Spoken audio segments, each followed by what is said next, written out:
Assalamualaikum warahmatullahi wabarakatuh. Alhamdulillahilladzi arsala rasulahu bil huda wa dinil haq. Wassalatu wassalamu ala man la nabiyya ba'dah wa ala alihi wa sahbihi wa mawala amma ba'du. Allahumma nawwir qulubana binuri hidayatika kama nawwartal ardo binuri syamsika ilaihi abadan abada ya arhamar rahimin.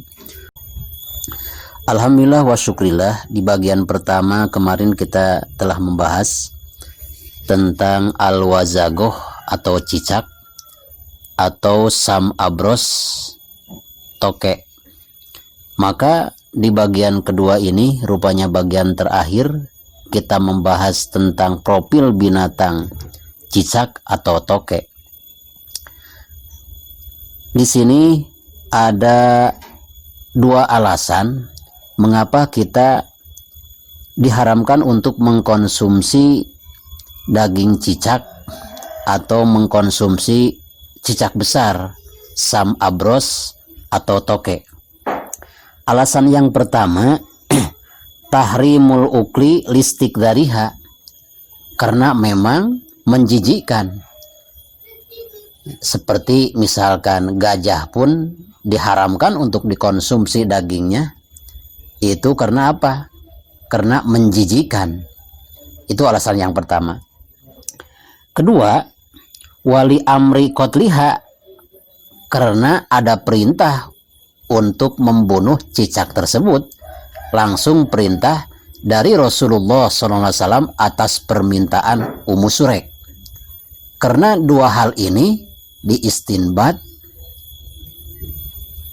ditentukan bahwa mengkonsumsi daging cicak atau toke adalah haram. Sahabat Sena Rahmatul Ummah yang saya cintai dan Allah muliakan, adapun dalam kitab Hayatul Hayawan ini ada beberapa keistimewaan yang dimiliki oleh cicak atau toke yang tidak bisa dimiliki oleh binatang-binatang yang lain. Yang pertama, keistimewaan kelebihan yang dimiliki oleh toke ataupun cicak, damuhu idza tuliya bihi da as-salab lana batas sya'ru. Apabila darah toke atau darah cicak dijadikan obat untuk orang yang berpenyakit gundul, tidak tumbuh bulu, maka insya Allah dengan kudrat iradat Allah Subhanahu wa Ta'ala, yang tadinya seseorang tidak tumbuh bulu lalu dioles dengan darah cicak ataupun darah daripada toke, akan tumbuh rambut. Itu hebat-hebatnya ternyata Allah Subhanahu wa Ta'ala menyimpan kelebihan pada toke yang mungkin baru kita ketahui, terutama dalam kitab Hayatul Hayawan.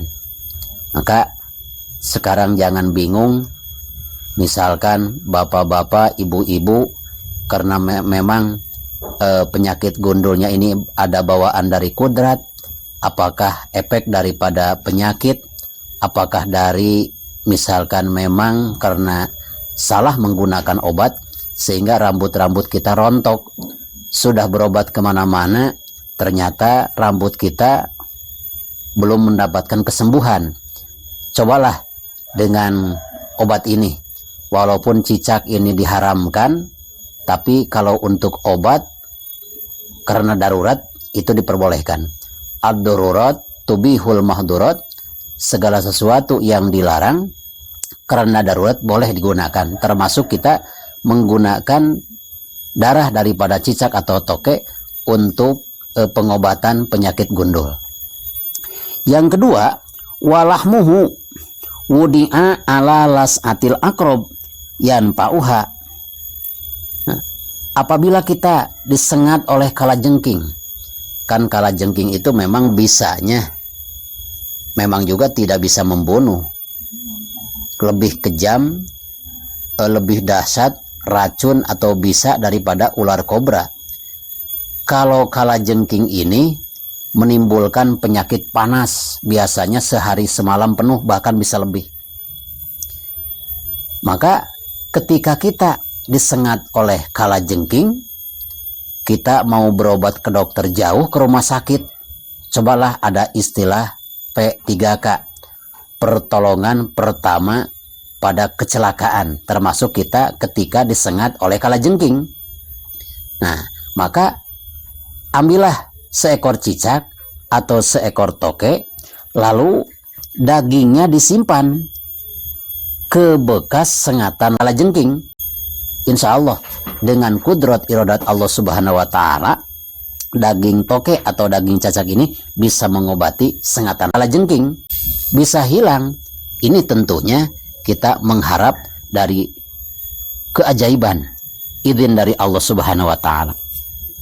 Sahabat channel Rahmatul Ummah yang saya cintai dan Allah muliakan, karena memang rata-rata tidak begitu sulit kita untuk mendapatkan binatang cicak. Yang agak sulit itu yaitu mendapatkan cicak yang agak besar, yang dinamakan toke. Tapi kadang-kadang ada mitos misalkan bahwa kalau kita memelihara toke di rumah, hidup kita akan senang dan tenang, akan mudah rizki. Itu berlebihan. Hidup kita tenang bukan dengan karena toke, hanyalah dengan berzikir kepada Allah Subhanahu wa Ta'ala. Ala bidzikrillah tatmainnul qulub. Banyak orang yang di rumahnya memelihara toke, tapi tetap aja hidupnya tetap susah-susah aja. Kenapa? Susah hidup itu dan senang hidup tergantung perilaku kita, takorub kita beribadah kepada Allah Subhanahu wa Ta'ala. Itu hanya mitos, jangan kita percaya. Selanjutnya, toke ini la yadhulu baitan pihi raihatul za'faron.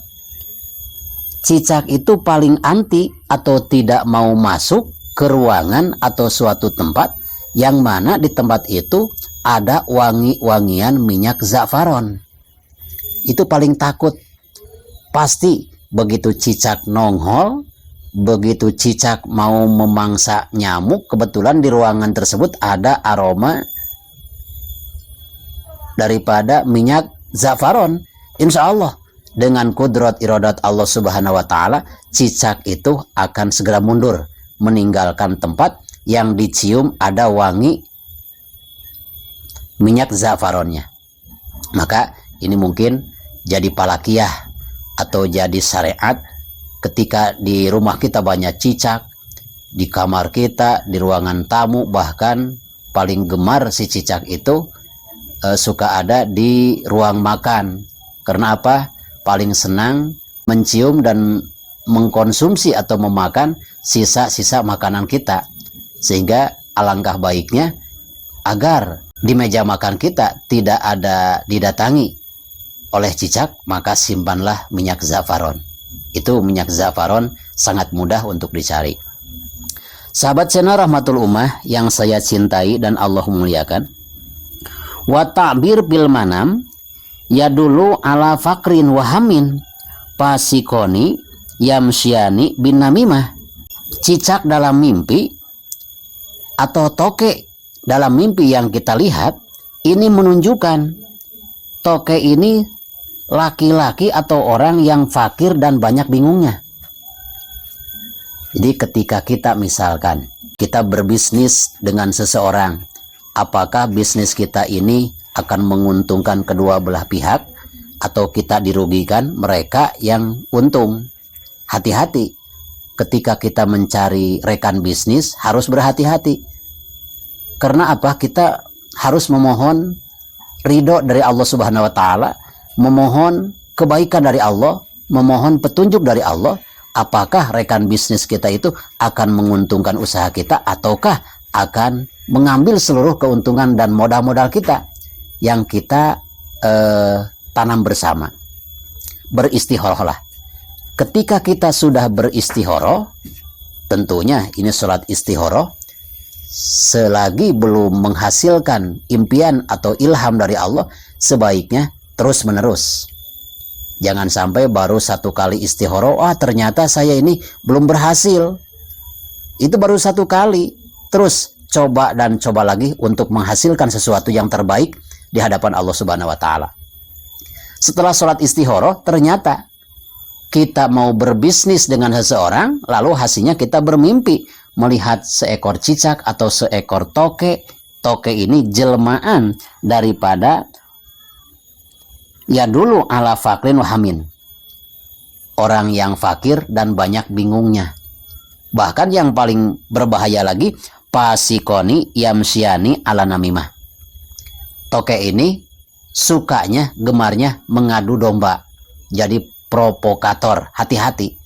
Kadang-kadang dalam dunia usaha begitu, ya, saling fitnah karena provokator. Hati-hati dengan mulut berbisa sahabat kita yang sewaktu-waktu untuk mengambil keuntungan yang lebih besar, kadang-kadang memfitnah kita. Maka memohonlah petunjuk kepada Allah Subhanahu wa Ta'ala. Mudah-mudahan kita dijaga dalam dunia bisnis kita, dijaga oleh Allah Subhanahu wa Ta'ala orang yang akan menghancurkan usaha-usaha kita. Mudah-mudahan sahabat channel Rahmatul Ummah yang saya cintai dan Allah muliakan, sebarkan tausiah ini agar kita mendapatkan nilai lebih. Selain daripada kita mendapatkan pahala mendengar, juga kita mendapatkan pahala dakwah. Anda pun dengan menyebarkan tausiah ini kepada yang lain, itu akan mendapatkan dakwah juga di hadapan Allah Subhanahu wa Ta'ala. Khudh ma sofa wada ma kadar. Wassalamualaikum warahmatullahi wabarakatuh.